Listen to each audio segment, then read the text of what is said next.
Huwa kbir daqs 7 grounds tal-futbol u partit sostanzjali minnu qatt ma kienu miftuħin għal pubbliku.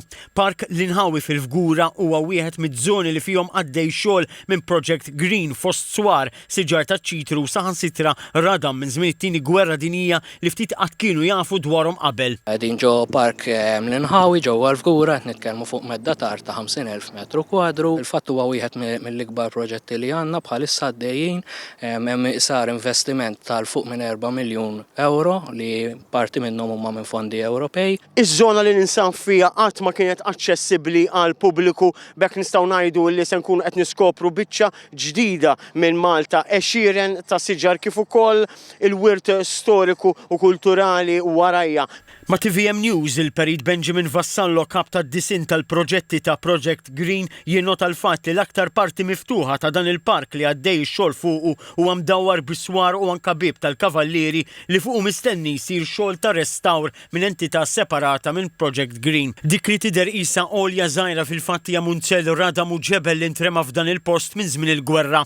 Hawn se jsir taraġ biex bekk mill-Fgura wieħed jista' jibqa' miexi sal-Park ta' San Clement, spazju li kien mitluq u li wkoll ġie rranġat minn Project Green lura fl-2023 u li fih tħawlu mal-250 siġra. Il-Perit Vassallo jgħid li dan il-proġett se jkun pulmun fiċ-ċentru ta' żona urbana ta' madwar 11,000 resident u la darba lest il-park se jinkludi żoni għal picnics oħrajn fejn jistgħu jsiru attivitajiet soċjali u passaġġi magħmula minn materjal sostenibbli. Proġett ieħor fuq skala iżgħar li għaddej xogħol fuq huwa dak ta' Baħar iċ-Ċaq. Bħala sit qed nitkellmu madwar 5,500 metru kwadru jitħawlew siġar ta' madwar 200 siġar oħra. Intant intervistat fil-programm Ras Imbras il-kap eżekuttiv ta' Project Green Joseph Kuxkiri spjega kif bħalissa għaddej xogħol fuq 19 il-sit madwar Malta u Għawdex mit-1000 metru kwadru ta' spazji ġodda din is-sena l-istess ammont is-sena d-dieħla u 25 tender b'valur ta' 40 miljun euro li nħarġu bejn Ottubru tas-sena li għaddiet u Ottubru li għadda. Per eżempju, s-sena d-dieħla jibda l-proġett ta' Pinetum Floriana. Dak ġnien enormi hemmhekk kważi 50,000 metru kwadru u kol meta mort narah dak għax dejjem rajtu mit-triq.